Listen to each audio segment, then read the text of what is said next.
Mega Correnteza dá certeza de um futuro melhor. Salve, salve, gente bonita! Tudo tranquilo, sétimo ano E? Tudo tranquilo, sétimo ano F? Estamos aqui na aula de hoje para corrigirmos aí as questões que vocês fizeram nas últimas aulas na apostila. Então hoje, bora tirar as dúvidas e bora fazer as correções. Já começando aqui sem muita enrolação com a página 10 da sua apostila. Nós temos um texto e eu vou ler.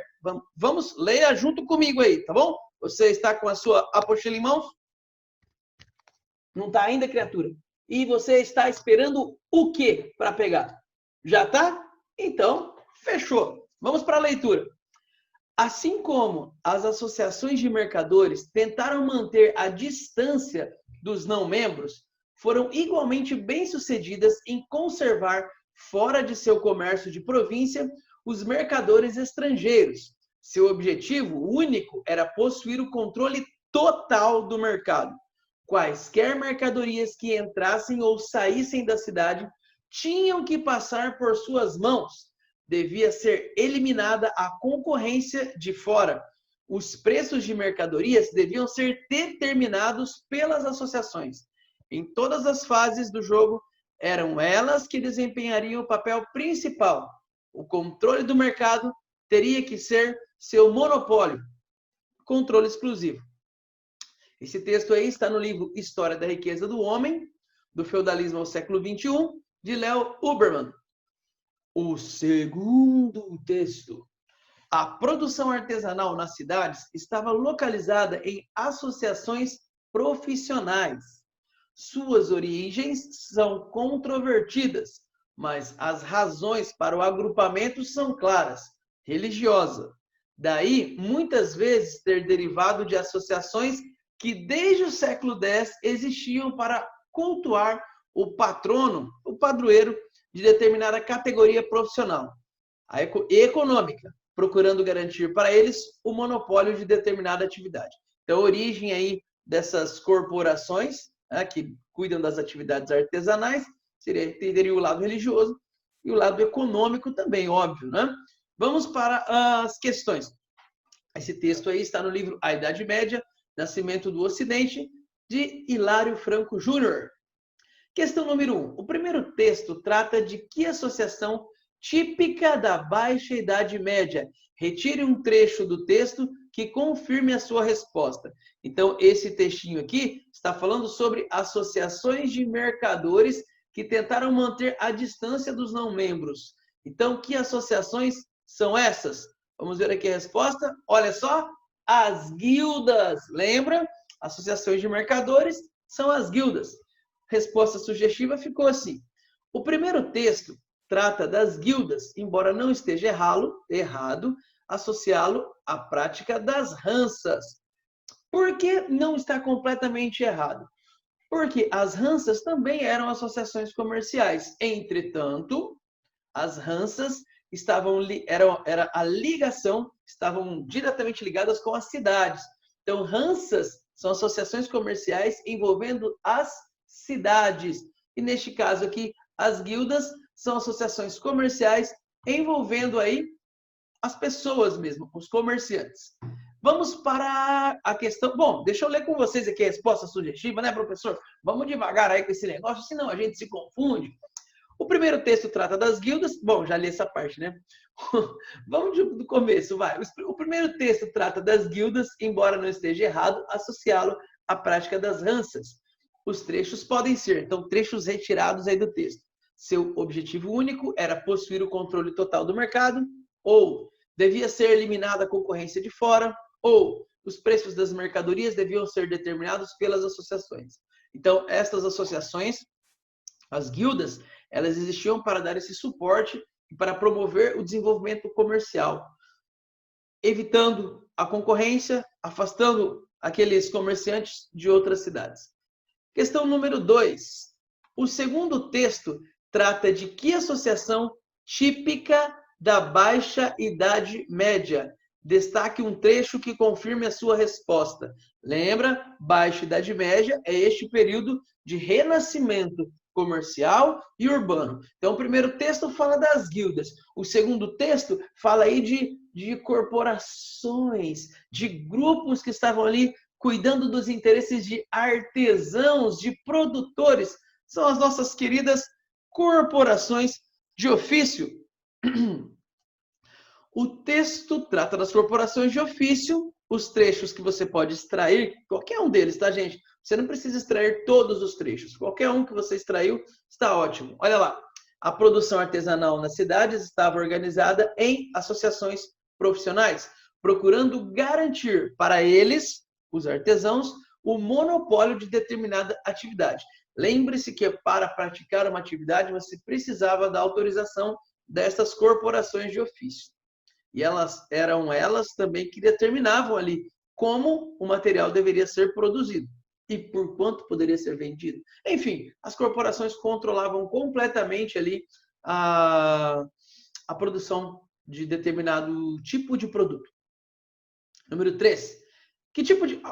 Olha só, professor, em sintonia total com as questões, exatamente o que eu acabei de falar. Que tipo de controle as corporações de ofício exerciam? Explique. Exercia o controle total da produção, que tipo de material você vai usar, como você deve fazer e até qual é o preço que você deve repassar para os comerciantes. Resposta sugestiva, vamos lá? As corporações de ofício controlavam a qualidade dos produtos, os preços cobrados e os salários pagos. Os salários que eram pagos para os oficiais. Agora nós temos aqui duas belas imagens, veja só que beleza, que coisa linda! Temos aí uma imagem à esquerda e uma imagem à direita. Observe as imagens a seguir. São detalhes de vitrais. Lembra dos vitrais? Esses detalhes, esses vitrais, eles ficam em janelas decoradas. Ainda hoje você percebe que existem diversas igrejas católicas que têm este costume de utilizar esses vitrais, retratando cenas do cotidiano ou retratando alguns momentos específicos da vida de Jesus ou de algum santo importante para a igreja. Lembrando que esse exercício aqui está na página 11 da sua apostila. Observe as imagens, são detalhes de vitrais semelhantes ao da Catedral de Chartres, meu francês nipônico, mostrado anteriormente. Vamos lá. Primeira questão. Que ofício é representado no fragmento da esquerda? Olha só. Nesse fragmento da esquerda, deixa eu pegar a minha canetinha aqui, minha canetinha pontadora laser. Aqui, nesse ofício da esquerda, que tipo de atividade está sendo feita aqui? Então, você tem um camarada com um cutelo na mão, aparentemente algumas tiras de carne aqui. É um carniceiro. Como eram chamados os açougueiros, aqueles que trabalham com carne. Então, vamos lá, vamos avante aqui. Opa, que ofício apresentado à esquerda, então. Se trata de um açougueiro. A imagem mostra um homem manuseando um cutelo e tiras de carne sobre a mesa. E que ofício é representado no fragmento da direita? Como você chegou a essa resposta? Bom, se trata de um trabalho na área de tecelagem. Você pode ver ali que a imagem mostra um homem manuseando aqui, tecidos. Então, um trabalho ali na área de tecelagem. Vamos descendo aqui novamente para a próxima pergunta. Por que os vitrais apresentam imagens de temas que não se relacionam propriamente à religião? Meus queridos, lembrem-se que estas corporações de ofício, estas guildas, elas patrocinavam esses vitrais. Era uma forma de se aproximar da igreja, de conseguir o favor da igreja. Lembra que a igreja não gostava muito da questão da usura. Então, é uma forma de estar se aproximando. É claro, volta e meia eles acabavam não só construindo vitrais com temáticas religiosas, mas também temáticas que retratavam alguma corporação ou alguma guilda que auxiliou neste processo de confecção desses elementos. Tá aí, como a construção das catedrais na Idade Média dependia da doação dos fiéis, os artesãos e os comerciantes eram grandes contribuintes, pois dessa forma demonstravam sua fé e fortaleciam os laços com a igreja. Show de bola! Página 15, olha só, tá para bola, professor, tá rapidinho, a gente vai terminar essa correção logo logo. Você está fazendo a correção no caderno, tá? Acompanhando aí, por favor. E se você, de repente, não fez essas questões ainda, meu querido, não adianta nada você só copiar aquilo que eu estou falando aqui, tá? Não adianta. Não funciona assim. Você está se enganando, enganando. Então, é importante que, para o seu desenvolvimento, você esteja fazendo aí no caderno antes da correção. Se você não fez ainda, a dica que eu dou para você, enquanto seu professor, é que você dê um pause nesse vídeo, termine de fazer e depois você tente corrigir. Mas, enfim, eu não estou aí para conseguir ver exatamente, né? Então, vai da sua consciência e da sua esperteza, porque quanto mais você faz, mais você se desenvolve. Questão de número 1, na página 15. Por que cidades como Gênova, Veneza e Milão se destacaram das demais no renascimento comercial e se tornaram potências? Eu já acabei colocando a resposta diretão aqui, né? Porque Gênova, Veneza e Milão, na região do norte da Itália, foram beneficiadas com a centralização política e principalmente também a navegação pelo mar Mediterrâneo, que rompeu a barreira do isolamento entre as cidades e ampliou a possibilidade de crescimento. Lembre-se que principalmente Gênova e Veneza se beneficiaram muito ali nesse período pós-cruzadas. Só que o que vai acontecer? Você vai perceber que dentro desse contexto de crescimento do comércio, de forma geral, na Península Itálica, ali, diversas cidades vão entrar nessa corrida pelo mar Mediterrâneo ali também em busca do comércio. De forma geral, a Península Itálica vai se tornar um grande polo comercial, principalmente focando este comércio no mar Mediterrâneo. Próxima questão. Deixa eu só confirmar uma coisa aqui. Opa, beleza. Próxima questão. Observe a imagem com atenção e responda aos itens. Então, vamos lá. Nós temos uma imagem aí, e essa imagem, de acordo com a legenda que aparece logo abaixo, está escrito assim: Joana d'Arc, na tomada de Orleans, miniatura da obra As Vigílias de Carlos VII, 1484. E a questão é a seguinte: de que maneira Joana d'Arc, à esquerda, então se você quiser conferir, ó, ela está aqui, essa é a nossa Joanita d'Arquita, é retratada na miniatura. Então, como ela está retratada aí na miniatura e quais são as diferenças, quais são as principais características dessa figura? Então, você percebe que, antes de mais nada, ela está retratada em uma proporção muito maior do que todos os outros elementos aí da figura, certo? Ela está bem maior. E detalhe, ela está retratada de corpo inteiro. Os demais ali sempre pela metade. Então você repara que o artista, ele quer transmitir essa ideia de que ela era uma líder, de que ela era extremamente importante para o contexto desta batalha, deste momento em que ela está envolvida. E pede para dizer ali como ela está caracterizada, né? Ela está vestida ali com uma roupa de batalha. Olha só, dá até para você perceber aqui uma espada aqui, ó, do ladinho. Vamos para a resposta sugestiva, então. Aparentemente liderando o grupo de arqueiros, ela está fazendo isso. Joana d'Arc retratada de corpo inteiro, diferentemente dos demais personagens e com roupa militar. Ela está sendo retratada com roupa militar. Joana d'Arc atuou ativamente durante a Guerra dos 100 Anos. Explique quais foram as razões que provocaram este conflito. Muito bem! Na aula de ontem, eu mostrei para vocês ali que a Guerra dos 100 Anos foi um dos fatores que, ó, arrebentou com o século XIV. Século XIV, ele aquele péssimas colheitas, peste negra, jaquerris e a Guerra dos 100 Anos. A Guerra dos 100 Anos. E quais foram as razões para este conflito? Eu destaquei duas.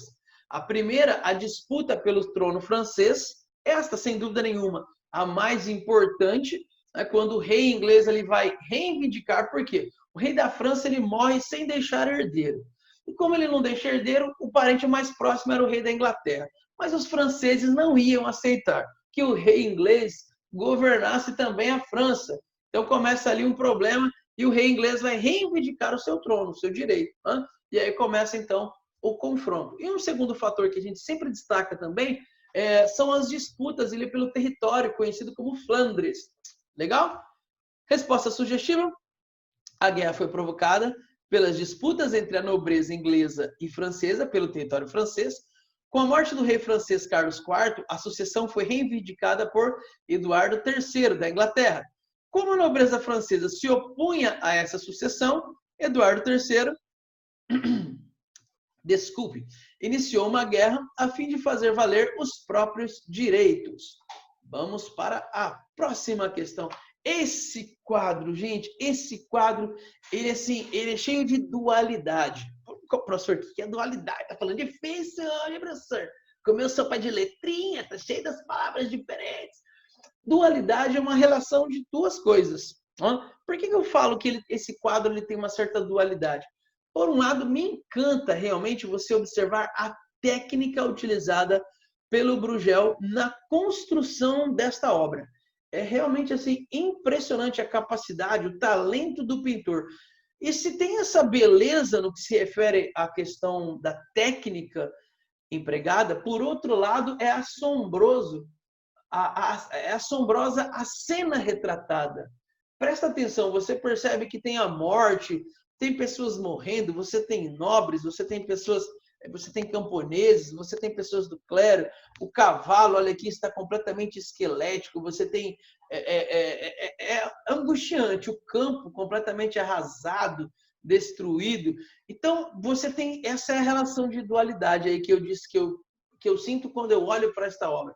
Uma obra magnificamente bem executada, com uma paisagem assim angustiante. Na tela O Triunfo da Morte, o artista Piet Bruegel, o Velho, retratou a peste bubônica, que entre 1347 e 1351 dizimou 1/3 da população europeia. Observe os detalhes da obra com atenção e depois responda ao que se pede. O Triunfo da Morte, de Piet Bruegel, 1562.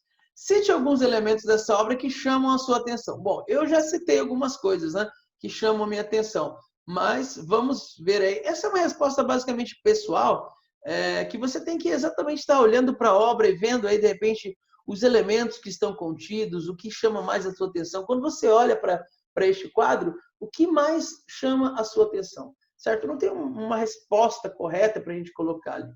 Vamos para a questão de número 2. Na pintura, pessoas de diferentes grupos sociais, nobres, clérigos, camponeses, etc., são atacadas pelo exército de esqueletos. O que a pintura transmite com essa imagem? Eu penso que a grande questão aí exatamente está no fato de que não existe uma classe social, um grupo a ser atacado. Todos estão sujeitos à peste negra. Independente de você ser clero, independente de você ser nobre, do clero, se você é nobre, se você é camponês, pobre, ou se você foi bem nascido. Não interessa. Você sempre está sujeito aí a morrer. E muitos morrem. Pobres. Eu estou evitando utilizar a palavra rico, porque a palavra rico, ela remete a dinheiro. E se nós estamos falando desse período aí, nem sempre é só a questão do dinheiro, tem a questão da nascença também, né? Então, uma resposta sugestiva. A pintura transmite a ideia de que, durante o surto de peste, as pessoas de diferentes condições e grupos sociais foram mortas sem distinção. Em outras palavras, todos os indivíduos, independente de sua riqueza ou posição na sociedade, terão de lidar com a morte. Questão de número 3. Qual foi sua sensação ao observar as diferentes cenas que compõem o quadro? Como eu disse, essa também é uma questão pessoal, né? Qual é a sua sensação? Não tem uma questão certa, cada indivíduo vai reagir de uma forma. Alguns vão olhar para o quadro e falar assim, outros vão ficar impressionados, né? Vão conseguir analisar de maneira... Depende também qual é o seu suporte, o seu aporte cultural para analisar a obra. Se você consegue perceber ali a beleza da técnica utilizada ou não, você vai se impressionar mais ou menos. Então, essa resposta é pessoal, mas eu acho que chama a atenção exatamente você perceber essa dualidade entre a técnica extremamente complexa utilizada, a beleza desse elemento, e, por outro lado, a angústia trazida pela morte sendo representada ali, dizimando milhões de vidas na Europa neste período. Vamos lá, então, aqui tem uma resposta sugestiva para você, né? Mais ou menos aquilo que eu falei até agora também, depois você pode dar uma copiada aí, se você quiser, mas é uma resposta muito mais pessoal. Página 18, chegando à página 18, ação. Na Baixa Idade Média, o crescimento das cidades criou um novo espaço social, cuja novidade se expressa no ditado: o ar das cidades liberta. Que alternativa melhor indica essa mudança? Letra A. Nos centros urbanos europeus surgiu uma nova forma de produção, as chamadas corporações industriais. Não, industrial não. Industrial vai demorar muito ainda. Na cidade surgiram novas formas de relações sociais e de trabalho, cada vez mais independentes da autoridade senhorial ou eclesiástica. Ah, muito bom, muito bom. Letra B, ficamos com essa aqui, a gente não precisa nem continuar. Né? Mas vamos dar uma olhada aqui só para eu passar para vocês o que tem de errado na cena D. As cidades tornaram-se refúgio em que escravos... Não, escravos não, gente. Idade Média não é um período de existência de escravos, pelo menos não na Europa Ocidental, esse espaço que nós estamos estudando. Você tem os servos, mas servo não é escravo, certo? Então, apareceu escravo aí, tá errado. Letra D. O cotidiano nas cidades criou uma vida agitada e estressante, diferente da vida pacata e mais agradável nos feudos. Pacato? Agradável? Aquele tanto de imposto que tinha que pagar? Precisa falar alguma coisa? Acho que não, né? Seguindo. Temos um texto. Vamos ler o texto. O texto a seguir trata das teorias criadas na Idade Média para explicar a grande epidemia de peste negra. Leia-o e depois responda às questões. Foi na Universidade de Paris, consultada para explicar o fenômeno da peste bubônica, que nasceu a primeira teoria científica sobre a doença. Acredita-se que o mal era transmitido pelo ar contaminado. O contágio teria ocorrido por fenômenos naturais de conjunção, encontro de planetas e cometas. Disseminaram-se pelas cidades medidas para impedir o contato com esse ar contaminado, e máscaras foram adaptadas para evitar que se respirasse diretamente o ar. Fogueiras eram acesas nas encruzilhadas na tentativa de interromper a contaminação. As casas dos doentes eram isoladas e seus pertences queimados. Cadáveres eram enterrados o quanto antes. Vinagre, água de rosas e perfumes, entre outras substâncias aromatizantes, eram espalhadas pelas casas. As janelas eram trancadas para evitar esse ar. A limpeza das ruas e mercados foi intensificada. A história e suas pandemias. A convivência do homem com os micro-organismos. Este livro aí do Stefan Cunha Ujvari. Super atual isso aí, né, gente? Bem atual. Bem, você está percebendo que não é o primeiro momento que a humanidade enfrenta um vírus. Diferente do passado, a gente tem buscado, através da ciência, encontrar caminhos para enfrentarmos. Apesar que, conforme você acabou de ler o texto aí, você já tem uma busca por uma resposta científica. É claro que a ciência, deste momento, ainda carece de se desenvolver bastante. Você percebe que eles misturam um pouco ali de ciência com astrologia. Mas já tem um avanço. Porque, no primeiro momento, as pessoas diziam que a peste era o resultado do desagrado de Deus, era Deus castigando. E aqui você já percebe uma busca por uma solução científica, através da análise daquilo que está acontecendo. Bom, vamos para a questão, então. Como os estudiosos da Baixa Idade Média explicavam a transmissão da peste bubônica e como os cientistas hoje explicam esse processo? Então, hoje nós temos um amplo conhecimento do mundo microscópico, coisa que eles não tinham na época, certo? Então, isso faz toda a diferença. Nós podemos analisar esse mundo microscópico e assim conseguir informações que eles não possuíam. Então, na época, o que se acreditava através dessa análise da Universidade de Paris era que essa doença se espalhava pelo ar. Então, olha só, na Baixa Idade Média, considerava-se que a doença era transmitida pelo ar originado pela conjunção de planetas e cometas. Essa é a parte absurda da história, né? Hoje em dia, segundo a ciência moderna, entende-se que a transmissão da peste bubônica ocorre basicamente por duas maneiras: pela picada da pulga de animais infectados, como ratos, e pela via aérea, pela respiração, de fato, né? Mas não é o ar, o problema não está no ar, o problema está na respiração. Transmite-se pelo ar, mas não é o ar em si o problema. Vamos dando sequência aqui. Entre as medidas citadas no texto para se frear o avanço da doença, qual foi a mais eficiente e por quê? A mais eficiente foi a limpeza ali das ruas, a limpeza das áreas, das áreas comuns, Por quê? Porque essa limpeza, ela provoca uma diminuição na quantidade de ratos e outros insetos, outros animais também. Né? E a gente sabe que se era através dos ratos, das pulguinhas que infestavam esses ratos, que a doença era transmitida, se eu consigo ter medidas que aumentam a higiene na cidade, eu acabo diminuindo o número desses animais e, consequentemente, também a propagação da doença. Resposta sugestiva, entre as medidas citadas, a intensificação da limpeza das ruas e dos mercados foi a mais eficiente. Graças a essa iniciativa, o lixo que atraía ratos e outros animais contaminados foi eliminado, dificultando a transmissão da doença. Segue o bonde, chegamos na reta final da nossa aula de correção. Vamos falar aqui, sessão extra, aquela sessão que vem a mais, aquele plus, para que você consiga relembrar alguns conceitos importantes da nossa aula. Bom, questão de número 1.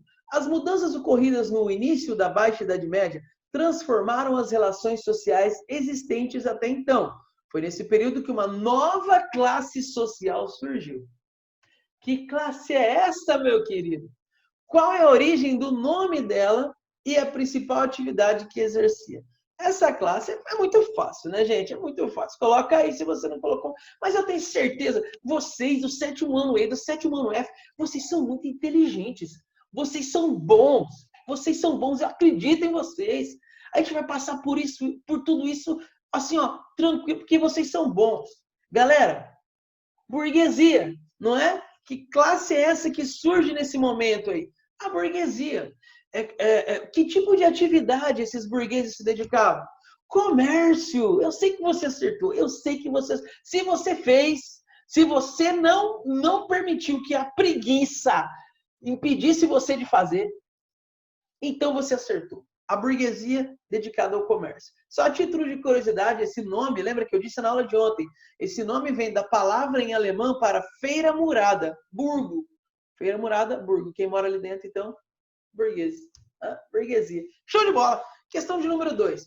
Por que houve uma crise na produção de alimentos na Europa durante o século XIV? Século XIV, aquele século tenebroso. Tenebroso.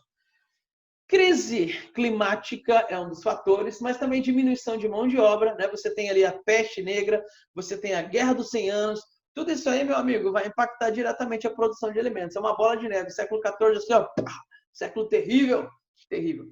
Questão de número... Você conseguiu colocar aí?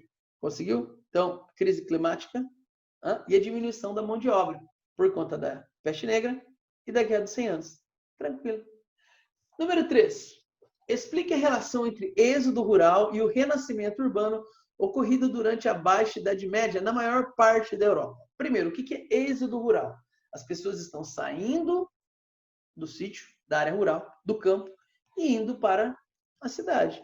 É óbvio, se eu tenho um número de pessoas, se aumenta o número de pessoas vindo para a cidade, essa cidade ela começa a crescer. E se eu tenho ali um comércio que está permitindo que as pessoas encontrem diferentes atividades para realizar dentro da cidade, a tendência é que essas cidades cresçam mesmo. Então, está diretamente ligado. O renascimento comercial atrai essas pessoas do campo e promove o crescimento das cidades. Show de bola!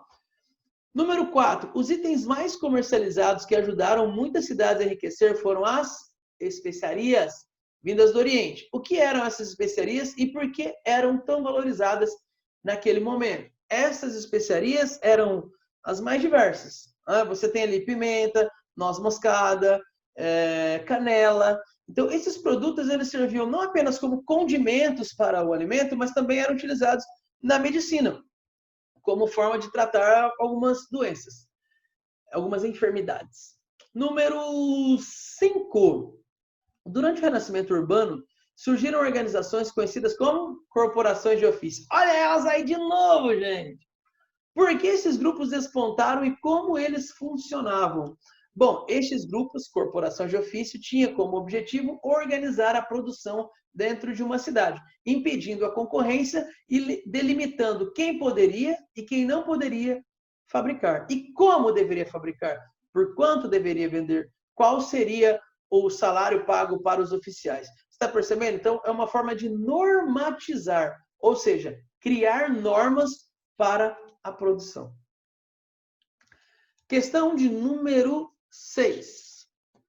Por que ocorreram tantas rebeliões camponesas durante o século XIV? Qual foi a mais famosa entre elas? Galera, mais uma vez o século XIV. Você tem todo aquele contexto. Então, quase tudo que acontece ali no século XIV está ligado aos eventos que ocorreram naquele século. Então, essas revoltas camponesas são decorrentes da fome, da superexploração, porque o que acontece? Você tem uma crise climática, você está produzindo menos, você já tem menos alimento, menos comida. Os senhores feudais, os nobres, eles não queriam diminuir a sua arrecadação, então aumentam os impostos. Por outro lado, você tem muitos camponeses que estão morrendo, que morreram. Você tem a Guerra dos 100 Anos também. Então, você tem um número menor de camponeses que está tendo que pagar uma maior quantidade de impostos. Tudo isso aí acaba gerando essas diversas revoltas que você pode analisar ali no século XIV. A mais grave dela é aquela que acontece em Paris, que é conhecida como Jacquerie. Só a título de curiosidade, Jacquerie vem de um termo francês, Jacques Borromée, quer dizer João Ninguém. João Ninguém. Então, é a revolta dos João Ninguém. João Ninguém, né? Bicho feio, ficou pro lado ali dos nobres. 7. Explique a Guerra dos 100 Anos, 1337 a 1453, e identifique as duas monarquias envolvidas. Então, a Guerra dos 100 Anos, mais uma vez, o grande fator ali que vai levar é a sucessão do trono francês. O rei francês morre sem deixar herdeiro, e esse trono passa a ser reivindicado pelo Eduardo III, rei da Inglaterra, que tinha um grau de parentesco com o rei morto, certo? E os franceses não aceitam e a guerra começa. Esse é um fator. O outro fator, a disputa ali pela região da Flandres. Inglaterra e França queriam exercer o controle político daquela região. Quais são as duas monarquias envolvidas? Perdão, gente. Quais são as duas monarquias envolvidas, então? França e Inglaterra. Facinho. Tá vendo? Essas questões, gente, elas fazem um apanhado de tudo aquilo que nós vimos durante o capítulo. Se você conseguiu ali, né, prestar atenção e aprender, você não tem grandes dificuldades para responder, para fazer a sessão extra. Número 8. Faça a correspondência correta entre as definições e as respectivas instituições sociais. Letra A. Associações de cidades comerciais. O que é isso aí? É uma rança. Você já pode colocar aquele que é o número 3. Letra B. Comunidades de mercadores. Mercadores. Guilda. Ali, ó, número 1. E a letra C. Grupos de artesãos e comerciantes de uma mesma cidade. Só sobrou a número 2. Corporações de ofício. Show de bola, né? Galera, terminamos aqui a nossa correção. Espero que você tenha acertado todas. Não? Não foi todas, não? Vai treinando, vai treinando. O treino leva à perfeição, beleza? Não vou enrolar muito, não. Vou deixar você já ir para a próxima matéria. A gente se vê na próxima aula, tá bom? Beijo no seu coração e até lá. Tchau! Novos mares, horizontes, aonde quer chegar. O que quiser, tudo alcança, basta acreditar. Novos tempos de mudança, com o pé no chão. Mergulhando nos estudos, acha a solução. O amanhã não é um mistério pra quem leva a sério. Siga a correnteza da certeza de um futuro melhor.